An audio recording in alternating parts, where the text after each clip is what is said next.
We're gonna be trying Dubai chocolate. By the way, I tried Dubai chocolate before. I just haven't tried this brand. I'm struggling to open it. Okay.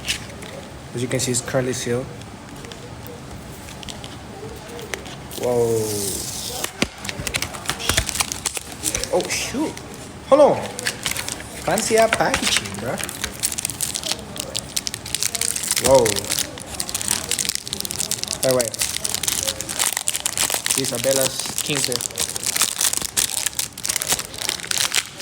That's why we're dressing up apparently. Whoa.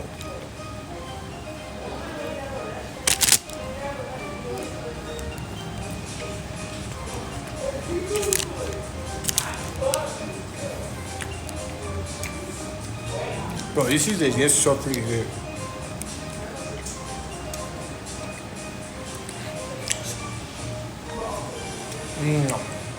Bro, so freaking good, bro. Look, you got a filling, you know? And then the chocolate, just amazing.